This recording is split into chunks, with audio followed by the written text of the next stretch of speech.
Hey everyone, welcome back to the channel. Today we're diving into something that affects every single one of us, whether you realize it or not. What happens when the trade wars we hear about in the news actually start threatening the power coming into your home or the water coming out of your tap? I've been researching this intersection between international economics and our critical infrastructure for years, and what I've found might surprise you. The risk of major disruptions isn't just theoretical anymore. We're already seeing the early warning signs as tariff battles escalate between major powers. If you've ever wondered why preppers seem so concerned about the electrical grid or communication systems, this video will connect those dots.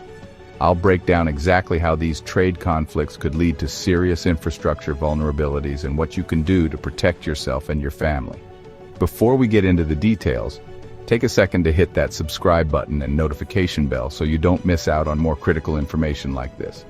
Your household's resilience might depend on it. Let's dig in. When most people hear about tariff wars in the news, they think it's just about more expensive TVs or smartphones. But the reality runs so much deeper than that. These aren't just trade disagreements. They're actual economic weapons that countries use against each other. And the collateral damage spreads through our entire interconnected global economy. What starts with taxes on consumer goods eventually expands to impact critical components that keep our infrastructure running. We're talking about electronics, industrial machinery, raw metals, and specialized parts that aren't luxuries. They're essentials for keeping water treatment facilities operational, power substations functioning, transportation hubs moving, and fuel systems delivering energy across the country. The longer these tariff conflicts drag on, the more essential the categories become. And that's where the real danger starts. Countries don't just respond with matching tariffs, they often retaliate through other means like cyber attacks, deliberate supply chain disruption, component-level sabotage, or exploiting dependencies they've built up over decades. And when these retaliations target infrastructure-related systems, whether through direct state action or proxy groups, we all become vulnerable in ways most Americans haven't seriously considered. Think about it. When a country feels economically threatened, they look for leverage points. And what creates more leverage than threatening the systems that power our homes, clean our water, and keep our society functioning? The most concerning aspect is that many of these vulnerabilities aren't things that could happen someday. They're weaknesses that already exist in our systems right now, just waiting for the right geopolitical moment to be exploited. It's critical to understand that these aren't doomsday predictions. They're logical progressions of economic conflicts that have real-world precedents. The trade headlines today could mean blackouts tomorrow, and that's why understanding this connection is so critical for anyone serious about preparedness. Let's talk about what keeps me up at night: our aging power grid and its shocking vulnerability to trade disruptions. Many people don't realize that critical components like transformers, capacitors, and control modules aren't made in America anymore. They come from overseas manufacturers in China, South Korea, Germany, and Japan. Some of our substations are currently running on Chinese-manufactured transformers with embedded software and control systems that could potentially be compromised at the firmware level if international relations deteriorate further. When tariffs make these components more expensive or less available, our utilities face tough choices: delay maintenance, use outdated equipment longer than they should, or pay premium prices that get passed on to consumers. The cyber vulnerabilities built into the SCADA systems that utilities use to monitor and control the grid could become targets during a geopolitical escalation. We've already seen warning signs of this. And if utility companies are forced to source everything domestically due to prohibitive tariffs, they'll face extended wait times and increased costs, which leads to slower grid modernization exactly when we need to be strengthening these systems. What makes this particularly dangerous is how our power grid operates as an interconnected system. A deliberate attack wouldn't need to knock out the entire national grid. Even targeted disruptions to key nodes in the system could cascade into regional blackouts affecting millions of people for weeks or longer. Just imagine what happened in Texas during the 2021 winter storm, but happening across multiple regions simultaneously and with replacement parts unavailable due to trade restrictions. The scariest part? The components needed for repairs would be the same ones that tariffs have made harder to obtain in the first place, creating a perfect storm of vulnerability and delayed recovery. Large power transformers are a perfect example. These massive components can weigh hundreds of tons, cost millions of dollars, and typically take 12 to 24 months to manufacture and deliver under normal circumstances. Most are made overseas, and if multiple transformers were damaged during a coordinated attack while trade restrictions were already limiting replacements, some areas could face power outages lasting months, not days or weeks. Your ability to get gas for your car, heat your home, or cook your food depends on an incredibly complex energy delivery system that most of us take completely for granted. Despite being an energy producer, the United States still imports refined petroleum products, specialized energy equipment, and industrial chemicals needed for power generation. When tariffs hit pipeline control systems, refinery machinery parts, or specialty valves, we see immediate impacts. Maintenance backlogs grow, operational efficiencies decrease, and the whole system becomes more fragile. Here's something most people don't know. Many of the programmable logic controllers managing pipeline valves and compressors contain foreign-made components with software that could be vulnerable to remote tampering. If a state actor wanted to disrupt regional fuel flows, they wouldn't need physical sabotage, just the right access to these digital systems. We've already seen this play out with incidents like the Colonial Pipeline attack, which wasn't directly related to tariffs but demonstrated just how quickly digital disruption can lead to physical fuel shortages. Imagine that happening simultaneously across multiple pipeline systems during an escalating trade conflict. The resulting fuel shortages wouldn't just mean higher prices at the pump. They could disrupt heating fuel deliveries in winter, affect food transportation nationwide, and even impact emergency services' ability to respond during other crises. And all of this becomes more likely when trade tensions make maintenance harder and push operators to stretch equipment beyond recommended safety margins. Even our transition to renewable energy sources doesn't eliminate these vulnerabilities. It just shifts them. Solar panels, wind turbines, and battery storage systems all rely heavily on imported components and materials. The interdependence of our energy systems creates another layer of vulnerability. Natural gas powers many of our electrical generation plants, which in turn power the compressors and control systems that move natural gas through pipelines, a dangerous feedback loop that could dramatically expand the impact of an initially limited disruption. Think about how completely dependent we become on our phones and internet connections, not just for social media and entertainment, but for emergency information, banking, work, and coordinating with family during crises. Now imagine those systems becoming unreliable exactly when you need them most. Most people don't realize that our cellular towers, 5G switching infrastructure, fiber optic cable junctions, and internet backbone equipment rely heavily on imported components, with many coming from Chinese manufacturers. When tariffs escalate, telecommunications companies often respond by seeking lower-cost providers with less transparency or reduced security standards, which increases the risk of embedded backdoors or surveillance tools in critical communication systems. During a serious trade conflict, retaliation might include disrupting trans-Pacific data cables, manipulating DNS systems that direct internet traffic, or launching large-scale DDoS attacks against U.S. internet service providers. Any of these actions would severely limit our ability to coordinate during emergency responses, access critical information, or even contact loved ones. The most insidious part is that these vulnerabilities are often built in years before they're activated, like digital sleeper cells waiting for the right geopolitical moment.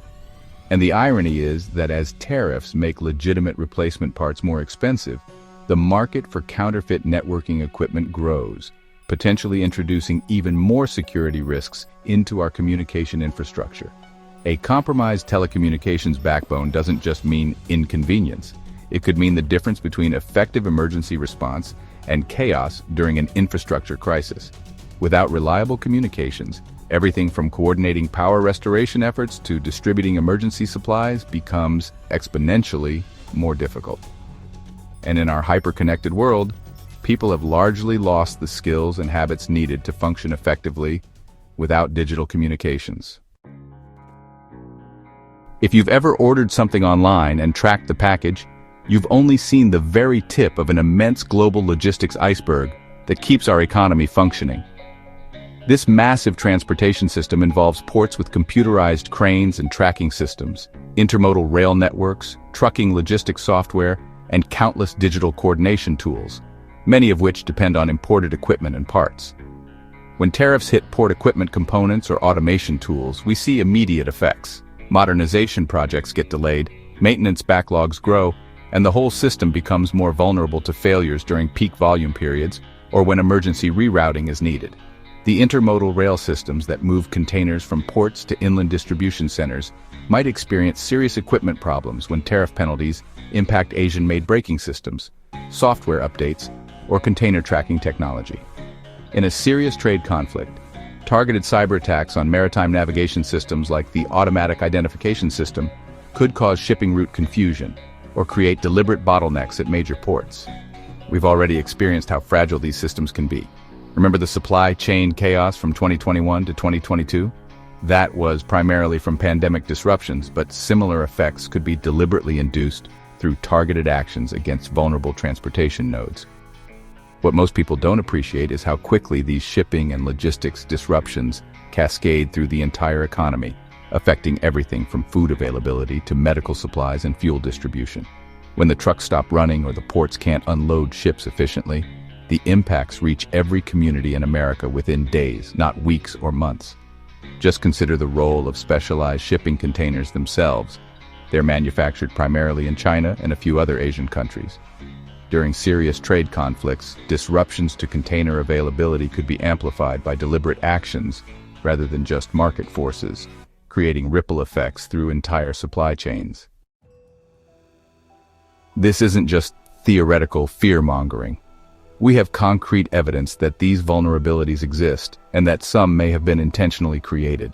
In 2020, the Department of Energy issued an executive order specifically targeting foreign-supplied equipment used in the United States power grid, citing concrete threats from adversarial nations. The Colonial Pipeline ransomware attack that disrupted fuel supplies along the East Coast wasn't directly connected to tariffs, but it demonstrated how vulnerable our energy logistics systems are to digital disruptions. More recently, in 2022, both the FBI and Department of Homeland Security reported finding malicious firmware in routers and modems manufactured by state-linked Chinese companies, showing the kind of long-term strategic planning that goes into creating these access points. Security researchers who've reverse-engineered various embedded microcontrollers used in grid systems, sensors, and backup generators have discovered intentional access points and hard-coded credentials that shouldn't be there. These discoveries support the concern that during an intense tariff standoff, foreign state actors could leverage vulnerabilities they've been planting for years, rather than waiting for traditional conflict to escalate.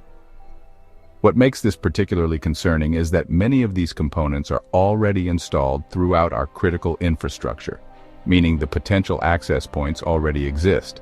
They're just waiting to be activated when geopolitical conditions make infrastructure disruption a strategic objective for our adversaries.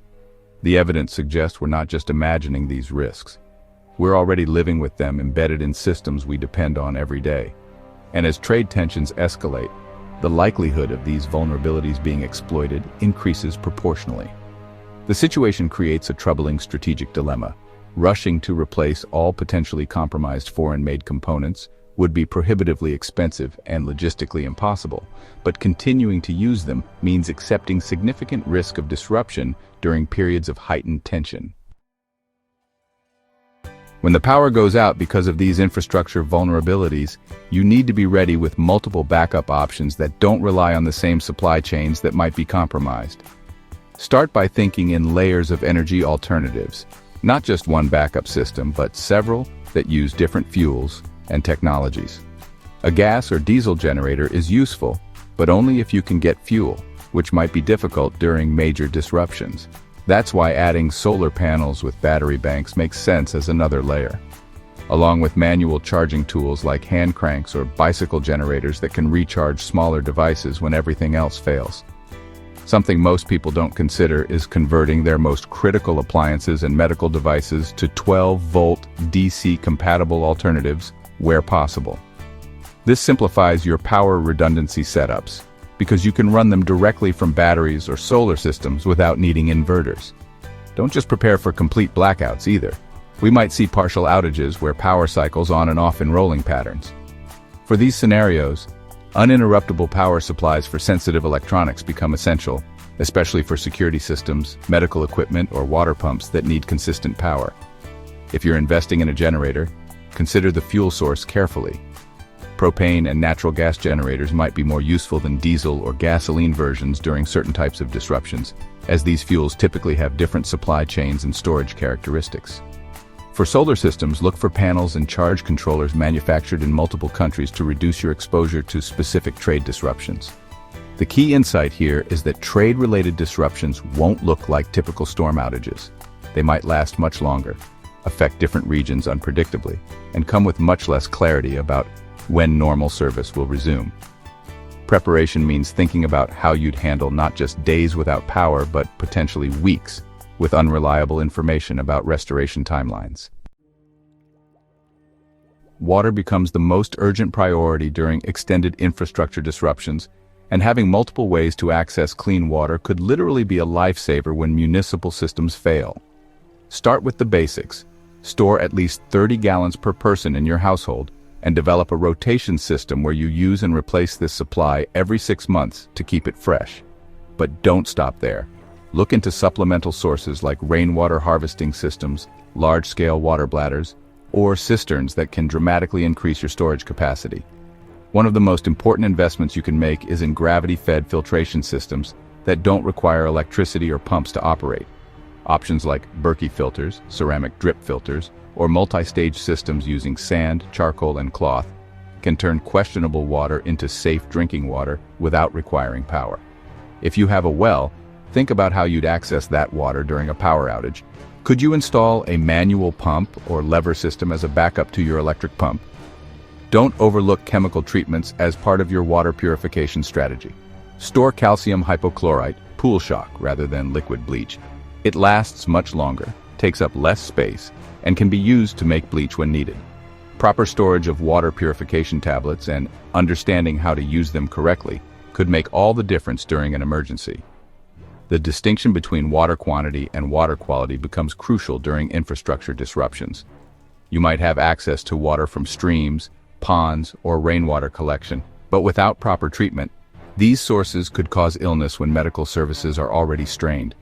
Learn to build improvised filters, understand the limitations of various filtration methods, and practice using your equipment before you need it in an emergency. Remember that water needs extend beyond just drinking.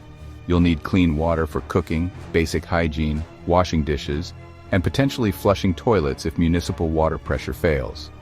Building redundancy into your water systems is among the most fundamental preparations you can make, as nearly everything else depends on having clean, safe water available.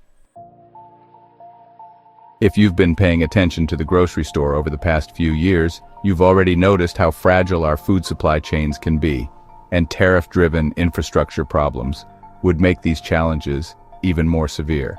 Instead of temporary shortages of specific items, we could see wave-based disruptions tied to port delays, transportation bottlenecks, and the unavailability of imported staples we've grown dependent on. Start building resilience by stockpiling shelf-stable caloric foods with proven long-term storage capabilities. Rice, beans, oats, canned meats, honey, salt, powdered eggs, dehydrated vegetables, and whole grains.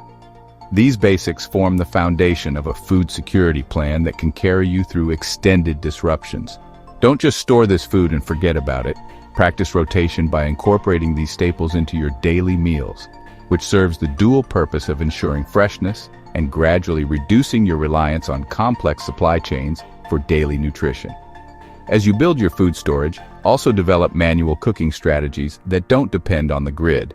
Solar ovens, propane or butane canisters, rocket stoves, and preserved wood supplies all provide ways to cook when electricity isn't available. Many people focus only on stockpiling food without considering how they'll prepare it during extended power outages, creating a serious gap in their preparedness. Consider expanding beyond just storing food to producing some of your own. Even small-scale gardening can supplement your food supplies and provide fresh produce during disruptions. Focus on high-yield, calorie-dense crops appropriate for your region and learn basic seed-saving techniques to reduce dependence on commercial seed supplies. Food preservation methods that don't rely on electricity become invaluable during extended power outages. Learn multiple techniques like water bath canning, pressure canning, fermentation, dehydration, and smoking. Each method has advantages for different food types, and having multiple options increases your flexibility during disruptions. When critical infrastructure starts failing because of these trade-related vulnerabilities, staying informed and keeping your property secure becomes significantly more challenging, but also more important than ever. Start by securing your home with systems that don't rely entirely on grid power or internet connectivity. Passive infrared sensors and solar-powered motion lights can maintain basic perimeter monitoring even during extended outages. Most of these security components are still affordable now, but rely heavily on imports that could become scarce or expensive as tariffs escalate. So acquiring them before crisis hits makes financial and practical sense. For communications, don't rely solely on smartphones or internet-based systems that might become unreliable or completely unavailable during serious infrastructure disruptions. Invest in alternative communication tools like CB radios, Baofeng-style handheld radios, NOAA weather receivers, and hand-crank multi-band radios that can help you maintain situational awareness when regular channels go silent.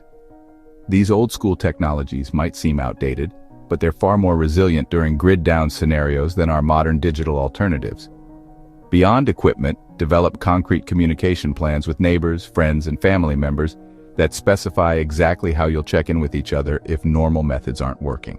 Establish meeting points, scheduled radio check-ins, or even low-tech solutions like community bulletin boards where information can be posted during emergencies. Community security becomes increasingly important during extended disruptions. Strong relationships with neighbors and local networks can provide mutual aid and security through organized watch groups, resource sharing, and coordinated responses to threats. These connections need to be established before crisis hits. During an emergency is the worst time to try introducing yourself to neighbors for the first time. Remember that during widespread infrastructure disruptions, security concerns increase as systems fail and resources become scarcer. Being able to monitor your surroundings and communicate with trusted networks becomes a crucial component of overall resilience, not just a convenience. Our healthcare system depends entirely on functional infrastructure and complex supply chains, which means tariff-driven disruptions could seriously impact access to medications and medical care exactly when accidents and illness might be increasing due to other system failures. Start building medical resilience by securing reasonable supplies of over-the-counter medications that address common issues. Painkillers, antihistamines, anti-inflammatories, and comprehensive wound care supplies should form the foundation of your medical preparations. Pay particular attention to medications that rely heavily on imported ingredients or components, as these might become especially difficult to obtain during trade-related disruptions. The pharmaceutical supply chain is remarkably global. Many active pharmaceutical ingredients come from China and India, while specialized production occurs across Europe and elsewhere. For those with chronic conditions requiring prescription medications, have candid conversations with your healthcare providers about establishing emergency supplies where legally and medically appropriate. Some doctors understand the importance of preparedness and may be willing to prescribe modest additional quantities to ensure you don't face dangerous interruptions during supply chain disruptions. Beyond medications, research and stock, natural substitutes or herbal options that have demonstrated pharmacological validity, not as complete replacements for modern medicine, but as supplemental options when primary treatments might be unavailable. Learn which traditional remedies actually have scientific backing, and which are merely folklore with little practical value. As important as supplies are, knowledge and skills might be even more valuable during extended disruptions. Learn basic first aid and minor procedure skills using printed reference materials that don't require power or internet access to consult. The ability to properly clean and dress wounds, recognize signs of infection, stabilize injuries, and manage common illnesses without immediate professional support could prove invaluable during periods when medical infrastructure is strained or inaccessible. Remember that building medical self-reliance isn't about replacing professional healthcare. It's about being able to address minor to moderate issues yourself and recognize when more advanced care becomes absolutely necessary, despite the challenges in accessing it. So there you have it, the very real connection between those seemingly distant trade conflicts and the infrastructure systems we rely on every single day. What begins as economic posturing between nations can quickly escalate into vulnerabilities that affect power grids, water systems, fuel supplies, and even the food reaching your local grocery store. The evidence shows this isn't just hypothetical fear-mongering. We've already seen early warning signs of these infrastructure vulnerabilities being exploited, and the risks only increase as trade tensions continue to escalate.